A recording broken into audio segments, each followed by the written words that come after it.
Hola gente de YouTube, yo soy Muffin y bienvenidos a un nuevo capítulo de Stanley Parable. Básicamente, no sé si será una nueva serie, pero al menos vamos a jugarle un poco. Los que no saben de qué trata, ya lo verán. Es un juego un tanto divertido. Realmente nunca lo he jugado antes, solo sé que tiene muchos finales y he visto los finales principales, que es o hacer todo lo que te dice el narrador o hacer todo lo contrario que te diga el narrador. Así que investigaremos un poco este juego. Claro, si no se tardara tanto en cargar. Una hora después. This is the story of a man Muy bien. named Stanley. Comencemos. Stanley worked for a company in a big building where he was employee number 427. Ok. Employee number 427's job was simple. He sat at his desk in room 427 and he pushed buttons on a keyboard. Orders came to him through a monitor on his desk, telling him what buttons to push, how long to push them, and in what order. This is what employee 427 did every day of every month of every year. And although others might have considered it soul-winding, Stanley relished every moment that the orders came in, as though he had been made exactly for this job. And Stanley was happy. Ok, básicamente lo que nos dijo And es then que... one day, something very peculiar happened. Ok, Something that would forever change Stanley. Something he would never quite forget.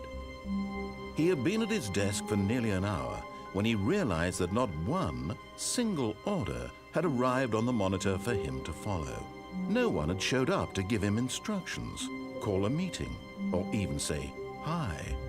Never in all his years at the company had this happened. This complete isolation. Something was very clearly wrong. Shocked, frozen solid, Stanley found himself unable to move for the longest time. But as he came to his wits and regained his senses, Okay. he got up from his desk and stepped out of his office. ok. Básicamente lo que nos dijo fue que Stanley es como un... Dejen checo porque nos está viendo... audio, las bocinas, alta...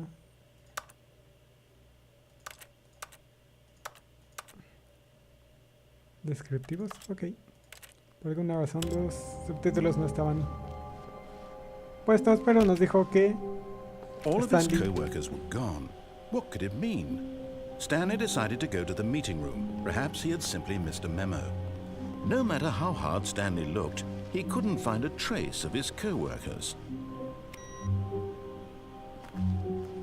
Ok, nos dice que Stanley es una persona que básicamente no... Un godín perfecto, por así decirlo. Una persona, un trabajador X. Pero un día no le enviaron su trabajo.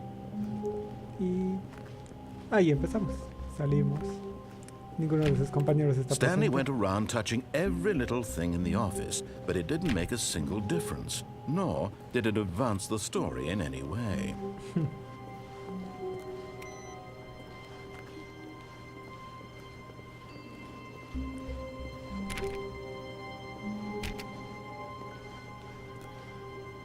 Ok. I hate Mondays. Odio los lunes. Todos odiamos los lunes. A menos que no trabajes los lunes, en ese caso. When Stanley came to a set of two open doors, he entered the door on his left. Sigamos la historia.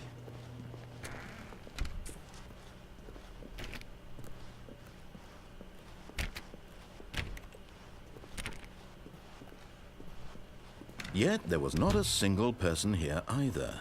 Feeling a wave of disbelief, Stanley decided to go up to his boss's office, hoping he might find an answer there.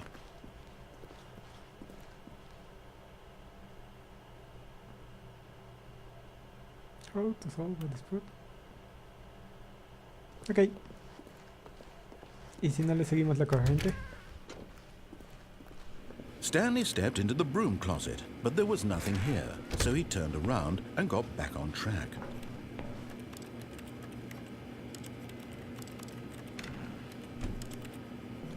There was nothing here. No choice to make, no path to follow. Just an empty broom closet. No reason to still be here. Ok. Coming to a staircase, Stanley walked upstairs to his boss's office. Vamos hacia abajo.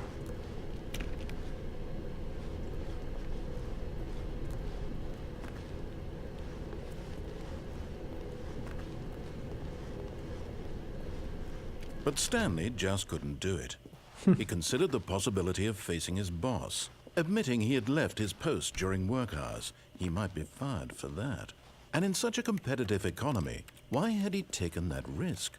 All because he believed everyone had vanished? His boss would think he was crazy. And then something occurred to Stanley. Maybe, he thought to himself, maybe I am crazy.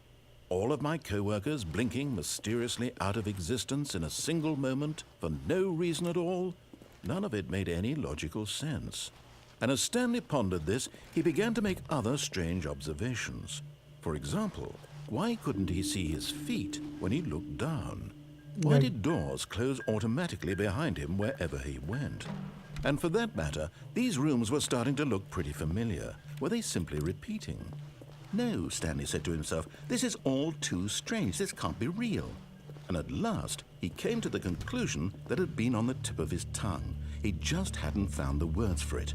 I'm dreaming, he yelled. This is all a dream. Oh, what a relief Stanley felt to have finally found an answer, an explanation. His co-workers weren't actually gone. He wasn't going to lose his job.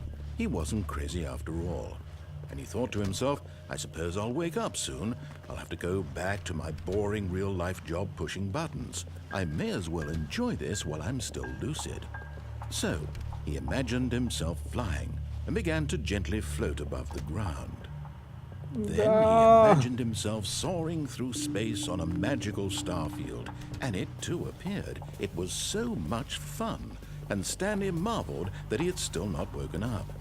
How was he remaining so lucid? And then perhaps the strangest question of them all entered Stanley's head. One he was amazed he hadn't asked himself sooner.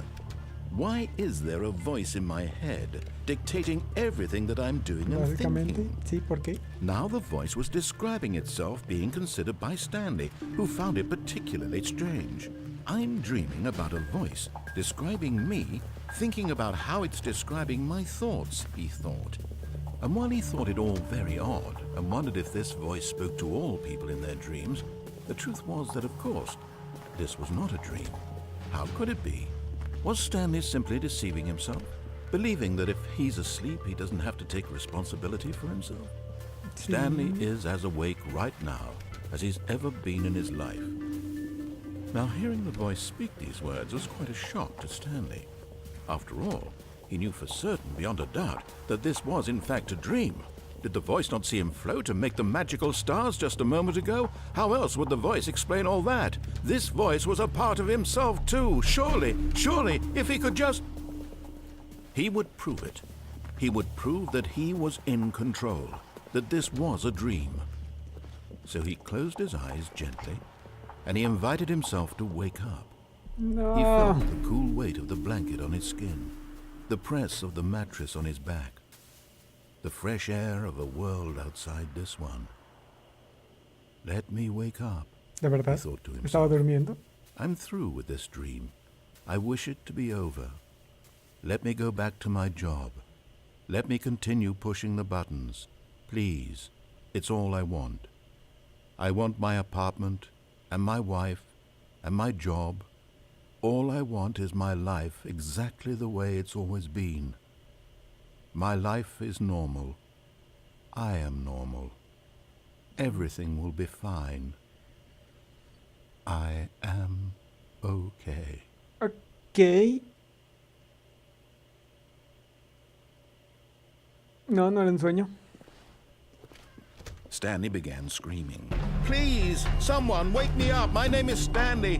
I have a boss. I have an office. I am real. Please, just someone tell me I am real. I must be real. I must be. Can anyone hear my voice? Who am I? Who am I? ¡Qué demonios! And everything went black.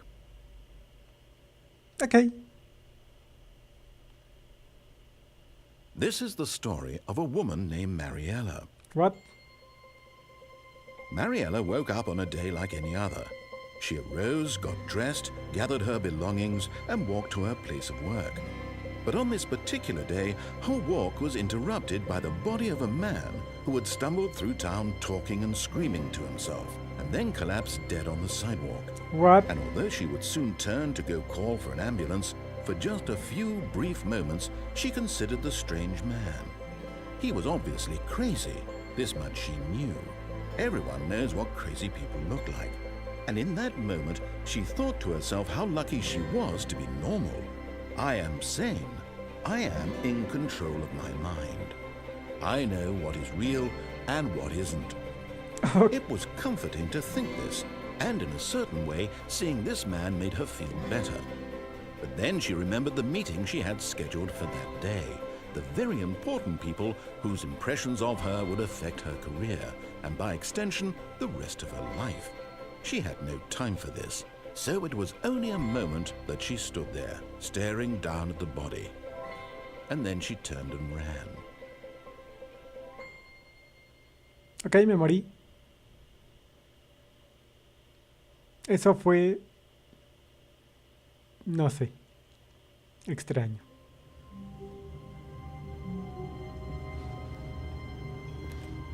Así que morí. All of his co-workers were gone. What could it mean? Stanley decided to go to the meeting room. Perhaps he had simply missed a memo. Mejor no hay que hacerle caso. Y ya. When Stanley came to a set of ahora two voy por open... la derecha. This was not the correct way to the meeting room, and Stanley knew it perfectly well. Perhaps he wanted to stop by the employee lounge first, just to admire it. Obviamente. Ah, yes, truly a room worth admiring. It had really been worth the detour after all, just to spend a few moments. But eager to get back to business, Stanley took the first open door on his left. Derecho. Stanley was so bad at following directions, it's incredible he wasn't fired years ago. Look, Stanley, I think perhaps we've gotten off...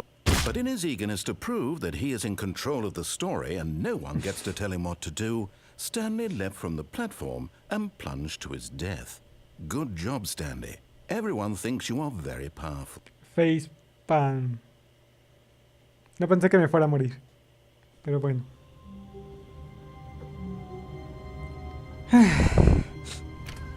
Ay. But Stanley simply couldn't handle the pressure. What if he had to make a decision? What if a crucial outcome fell under his responsibility? He had never been trained for that. No. This couldn't go any way except badly.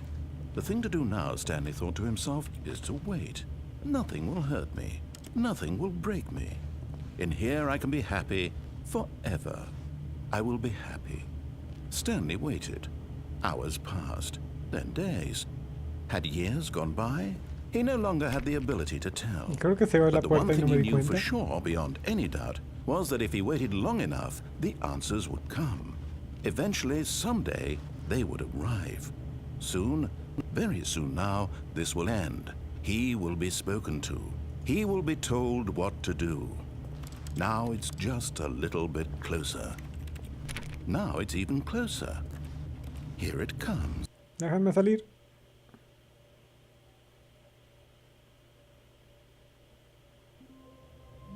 Ok.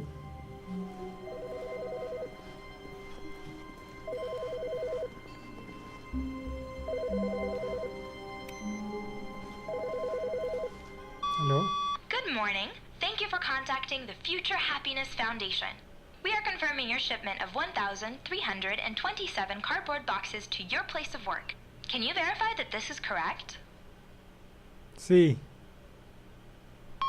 Excellent. Your order will arrive shortly. Thank you again for contacting the Future Happiness Foundation. Ok. Eso no había pasado antes.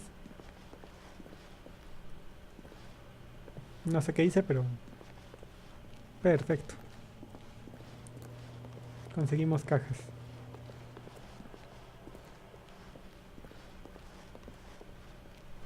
When Stanley came to a set of Maquero. 2 open doors, this was not the correct way to the meeting room, and Stanley knew it perfectly well. Perhaps he wanted to stop by the employee lounge first, just to admire it. Wow, yes, this room. Dios. But eager to get back to business, Stanley took the first open door on his left. Derecho. Ahora no nos aventaremos. Stanley was so bad at following directions, it's incredible he wasn't fired years ago.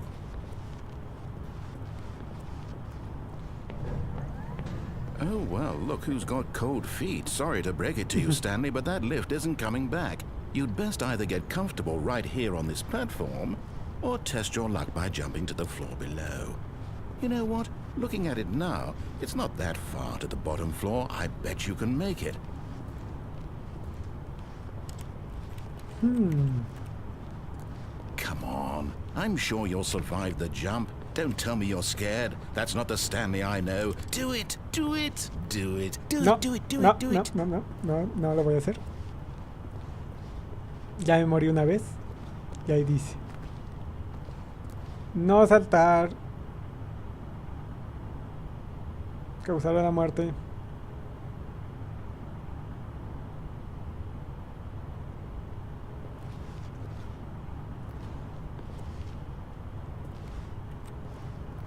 A ver, déjame abrir esta puerta. Oh, esta otra puerta.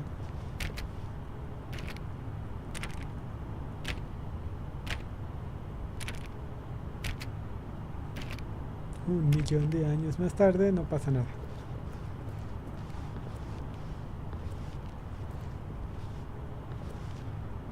¿Y si caigo en las cajas?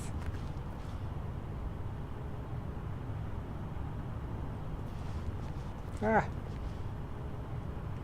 Ay, ay, ay. Whoops. Au. Looks like I was wrong. How clumsy of me.